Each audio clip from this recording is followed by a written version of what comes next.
Welcome, and thank you for allowing us to share this quiet time with you. This audiobook novel is intended as a gentle companion, helping to weave a peaceful atmosphere around you as you unwind. It is a space designed for stillness, a sanctuary of calm, created to soften the edges of the day and guide you toward a state of deep relaxation. In our story, where the ferns unfurl slowly, we step into the quiet comfort of a sun-filled room. We will join Leo in his simple, mindful practice of caring for living things, where the only demands are the gentle needs of the plants and the slow, steady rhythm of growth. Here, the scent of damp earth hangs comfortingly in the warm air, and peace is found in the quiet observation of a single leaf. Before you drift deeper into relaxation and set your device aside, should you feel this audiobook novel resonates with you, a gentle like or subscription ensures others might also find this calm space. For now, there is nothing more to do. Simply find a comfortable position, allow your breathing to soften, and let us begin. Chapter 1, The Water in the Can. The first light of morning was not a sudden arrival, but a slow seeping of color into the world, like watercolor paint spreading across damp paper. In the sunroom, this light was a soft, pearlescent gray, touching the edges of the broad monstera leaves and tracing the delicate spines of the ferns. The air was still, holding the quiet of the night that had just passed.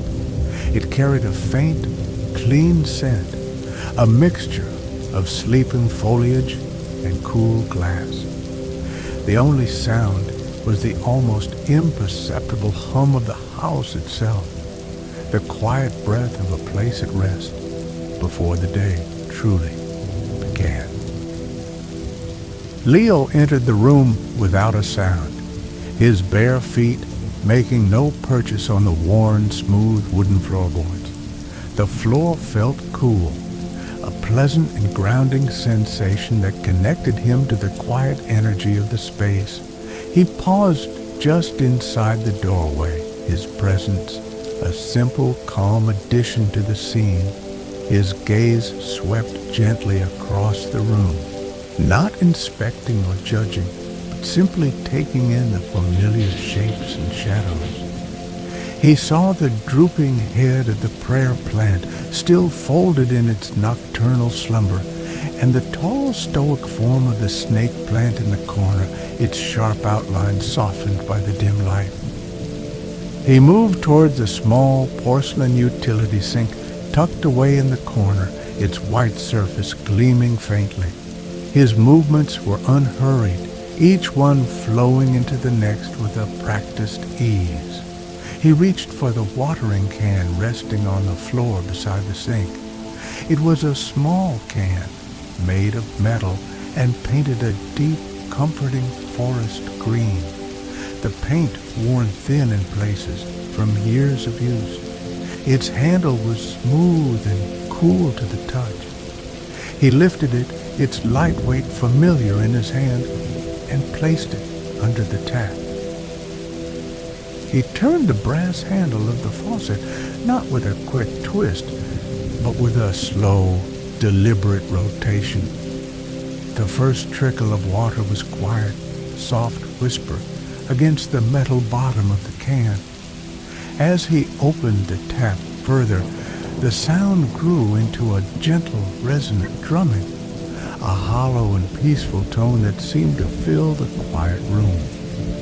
He did not look away or busy himself with other thoughts. Instead, he listened, his attention held by the simple, honest sound of the can filling. He watched the water level rise, the clear liquid swirling and catching the nascent morning light, fracturing it, into 1,000 tiny shifting diamonds. The sound changed as the can became full, the drumming pitch rising to a higher, clearer note, signaling it was almost time. He turned the tap off with the same slow precision, cutting the flow of water so that the last sound was a single distinct drip echoing against the surface. Silence returned to the room, but it was a different kind of silence now, one that felt full and expected. The air seemed to hold the echo of the running water, a memory of gentle activity.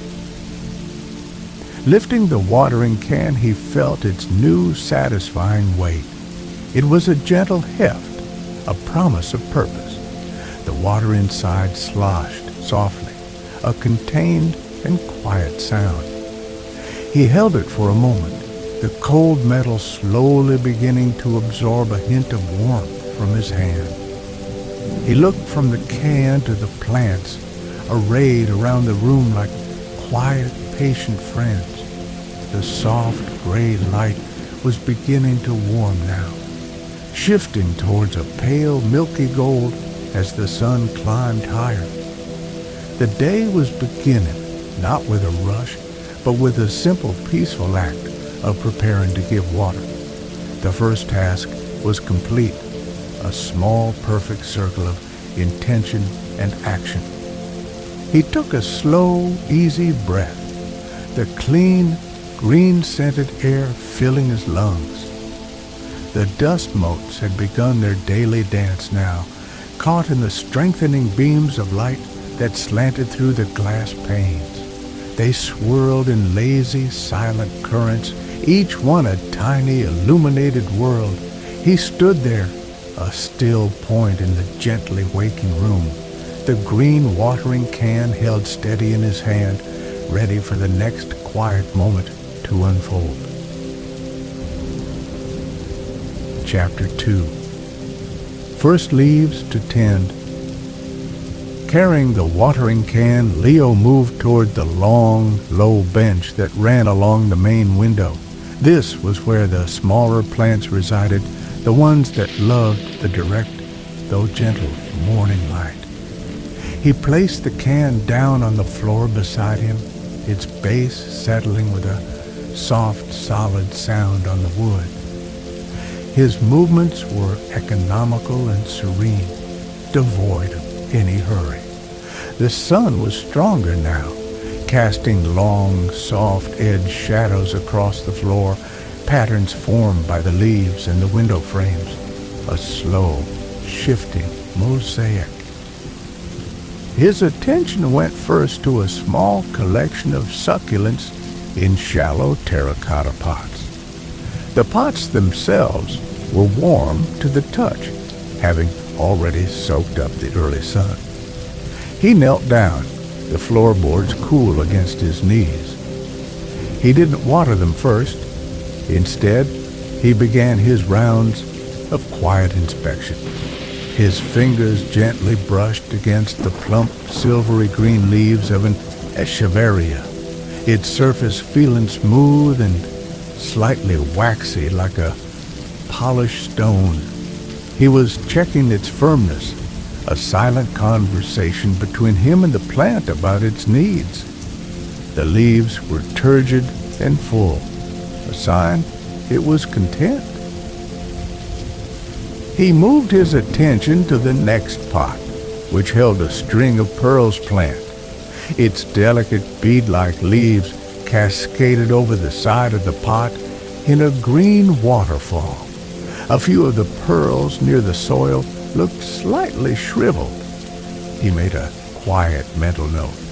His gaze was soft and focused, his mind occupied only with the present task. The world outside the sunroom, the distant murmur of a passing car, the faint chirp of a bird, was merely a soft, out-of-focus backdrop to this small, concentrated world of green and terracotta.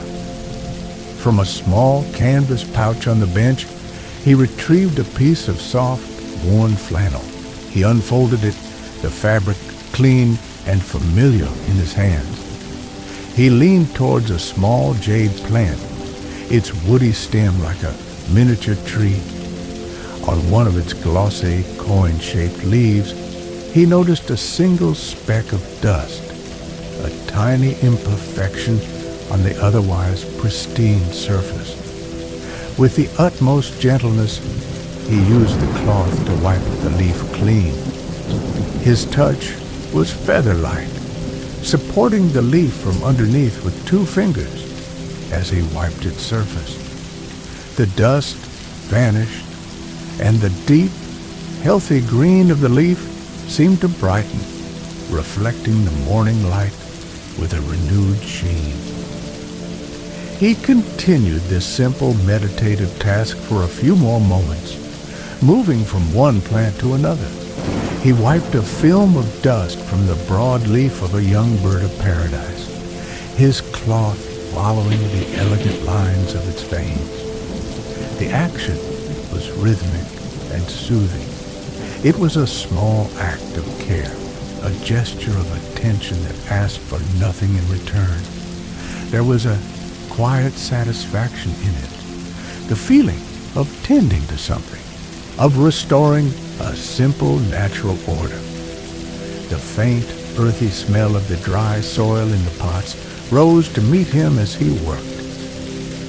His focus then shifted to a small haworthia, its spiky, translucent-tipped leaves arranged in a perfect star-like rosette. He saw a single dried, yellowed leaf at its base, its life cycle complete. Using his thumb and forefinger, he gently pinched the leaf at its connection point, and it came away with a faint, dry rustle. He placed the spent leaf in the palm of his other hand, its texture papery and light. It was not a sign of failure, but of life's simple, inevitable cycle of renewal. Having completed his inspection, he knew which plants needed water and which were content to wait. The succulents in the jade plant were fine, but the string of pearls would appreciate a small drink. He reached for the green watering can, his movements still measured and calm. The first part of his ritual was complete, a quiet greeting and tidying of his small green companions. The sunroom was filled with a peaceful, purposeful silence, punctuated only by the soft rustle of cloth against leaf and the gentle shifting of his own weight on the smooth wooden floor. Chapter 3. The Unfurling Frond. Leo rose from his kneeling position, the slight pressure on his knees easing as he stood. He left the smaller plants to soak in the morning sun and turned his attention to the heart of the room. In the center, placed to receive light from all angles, was a large Boston fern. It was a magnificent specimen, its long, feathery fronds arching gracefully outwards and downwards, creating a vibrant sphere of delicate serrated green. It sat in a large, simple ceramic pot of a muted gray color, which allowed the plant's own vividness to be the focus. He walked towards it, his footsteps soft on the floorboards. The air around the fern felt cooler, fresher. He set the heavy watering can down beside the pot. For a moment, he did nothing but look. He observed the intricate layers of the foliage, the way the older, darker fronds provided a backdrop for the brighter lime green of the new growth. The sheer complexity of it was calming, a perfect, living geometry that had followed its own silent instructions to become what it was. His gaze was not analytical, but appreciative, a quiet acknowledgement of its presence. His eyes found what they were looking for near the crown of the plant, nestled amongst the bases of the established fronds. It was a new fiddlehead, a young frond just beginning its journey. It was coiled tightly upon itself in a perfect spiral, like a question mark rendered in soft, fuzzy green. It was a symbol of pure potential, a visual representation of slow, deliberate progress. He leaned closer, his breath so quiet it didn't stir the air around it. He could see the fine, silvery hairs that covered its surface, a protective coating for the delicate structure within. It was a small, wondrous detail in a room full of quiet wonders. This was the plant that needed the most consistent care. He lifted the green watering can, tilting it slowly.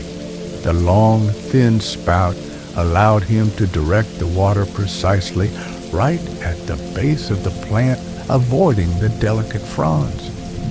The first drops of water landed on the dark, rich soil with a soft, pattering sound, almost like the first few drops of a gentle rain. The soil was thirsty, and it drank greedily. He watched as the water darkened the surface of the earth, spreading outwards in a satisfying circular stain. The sound was deeply soothing, a quiet pitter-patter that was absorbed by soil and the silence of the room. He poured slowly and steadily, moving the spout in a circle around the plant's base to ensure even distribution. He could smell the soil now, a rich, earthy perfume released by the water. It was the scent of life, of minerals and moisture and decomposition, a clean and fundamental aroma that spoke of health and growth. He continued until a tiny trickle of excess water escaped the drainage hole at the bottom of the pot and into the matching gray saucer below. He stopped pouring, setting the can back down. The job was done perfectly, not too much, not too little. He remained there for another long moment, simply observing. He watched the last of the water on the surface of the soil sink down, disappearing from sight, but not from purpose. He imagined it being drawn up through the intricate root system, a silent, invisible process, delivering sustenance to every single leaf. His gaze drifted back to the coiled fiddlehead. In his mind, he could picture its slow, almost imperceptible unfurling, a process that would take days, a patient and graceful dance of growth. It was a quiet testament to the fact that not everything beautiful happens quickly. Some things, the most beautiful things, require time and stillness. The sunroom held its breath around him, a space of profound peace, anchored by the simple living presence of the fern. Chapter 4. Misting the Air. The watering can, now significantly lighter, was set aside. From the same low bench where his cloth was kept, Leo picked up a small glass spray bottle.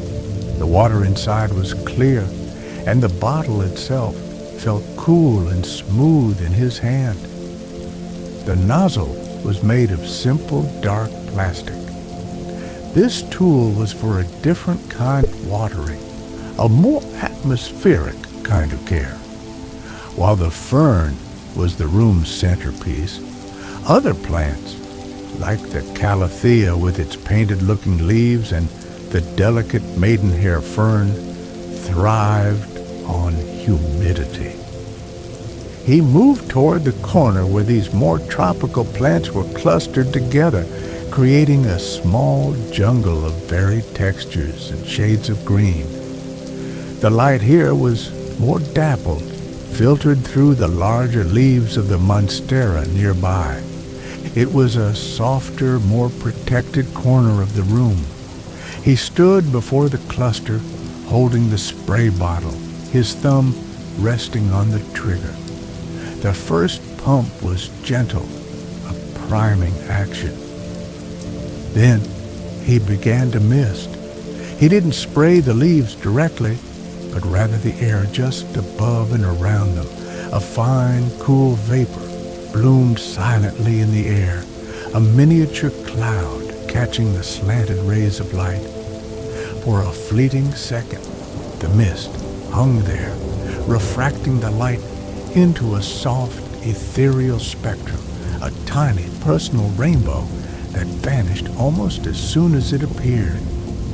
The soft puffs of the maester was a gentle, rhythmic sound, a soft counterpoint to the room's deep quiet. It was a sound of release, of moisture being offered to the air. He moved the bottle in a slow, sweeping arc, ensuring the fine haze settled over the entire group of plants.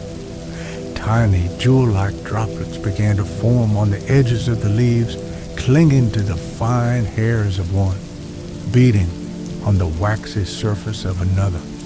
They looked like morning dew, a perfect imitation of a misty rainforest dawn. He watched a single drop gather weight on the tip of a long, elegant calathea leaf, growing larger and larger until it finally let go, falling with a soft, almost inaudible tick onto a leaf below it. The scent of the room began to change. The misting amplified the existing aromas, bringing the clean, green scent of foliage and the rich perfume of damp earth to the forefront. It was a refreshing, invigorating smell, the very essence of a healthy living space. He took a slow breath, inhaling the humid, fragrant air. It felt clean and nourishing, a sensory bath that calmed the mind. The gentle, repetitive action of squeezing the trigger was meditative. His focus narrowed to the simple cause and effect. The pressure of his thumb, the soft sound, the blooming cloud of mist. He gave a final few spritzes, the last echoing softly as he lowered the bottle. The air now shimmered with moisture. The leaves of the plants glistened, their colors appearing deeper and more vibrant. The maidenhair fern in particular seemed to perk up, its impossibly delicate fronds looking refreshed and content in the humid microclimate he had created. He had not just watered the plants, he had shifted the very atmosphere of this small corner, making it more hospitable, more comfortable for its inhabitants. He placed the glass bottle back on the bench, its surface now cool with condensation. He ran a hand over the smooth, damp glass, a final tactile connection to the task. The room was settled, the air rich and clean. The quiet work was nearly done. All that remained was to enjoy the peace he had so carefully cultivated, a peace that was reflected in the glistening leaves and the still, warm air of the sunroom.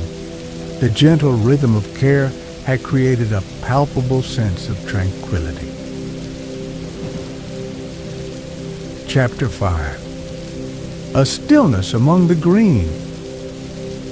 The cycle of morning tasks was complete. The watering can was empty, resting by the sink. The soft cloth was folded neatly on the bench, and the meister sat beside it, its glass surface still beaded with a fine layer of condensation. Leo stood for a moment in the center of the room, turning slowly, his gaze a soft, sweeping survey of the space. The sun had climbed higher in the sky, and the light flooding the room was now a warm, buttery yellow. It pooled on the floorboards and backlit the leaves, making some of them glow with an almost translucent intensity. His work had left its gentle mark. The soil in the pots was a dark, uniform brown, a sign of deep quenching. The leaves of the tropical plants still held a faint, dewy sheen from their misting. The air itself felt different, fresher, fuller, charged with the quiet energy of living things that had been tended to. A profound sense of peace permeated the room, an atmosphere born not just from silence but from mindful, gentle action. There was nothing left to do, nothing to fix or adjust. There was only being. He moved towards the far corner of the sunroom to a large, worn armchair that faced out toward the garden. It was his favorite spot, a place of pure observation. The chair was upholstered in a thick, faded corduroy of a soft sage green, a color that blended seamlessly with the room's inhabitants. The fabric was worn smooth on the arms, and the cushion had a permanent, gentle depression shaped by years of quiet repose. As he sat down, the chair accepted his weight with a faint, familiar sigh of compressed air and shifting spring. It was a comforting sound, the voice of a well-loved piece of furniture, the gentle weight of his own body sinking into the soft, deep cushions was a deeply relaxing sensation, a feeling of being held and supported. He adjusted his position slightly, letting his head rest against the high back. His hands came to rest loosely on the worn arms of the chair, his fingers tracing the familiar ridges of the corduroy. He did not pick up a book. He did not reach for a phone or a cup of tea. His purpose in sitting here was simply to sit, to be present in this space he had so carefully nurtured. His eyes were open, but his gaze was soft and unfocused. He looked through the glass walls toward the garden beyond, but he wasn't really seeing the individual flowers or the distant fence. He was simply taking in the wash of color and light, the gentle, swaying movement of branches in a light breeze. The sounds of the world outside were muted by the glass, distant and unimportant. Inside the sunroom, the silence was profound. It was a living silence, punctuated by the occasional, almost imperceptible rustle of a leaf settling. He watched a shadow from a large frond slowly creep across the wooden floor, a natural sundial marking the unhurried passage of time. He observed a tiny spider methodically working on a web in the upper corner of a window pane, its movements precise and patient. These were the small, quiet dramas of the sunroom, and he was their peaceful, unobtrusive audience. His breathing was slow and even, falling into a natural rhythm with the deep calm of the room. This was the reward for his morning's work, not a result to be measured, but a feeling to be inhabited. It was a stillness not of emptiness, but of perfect, simple fullness.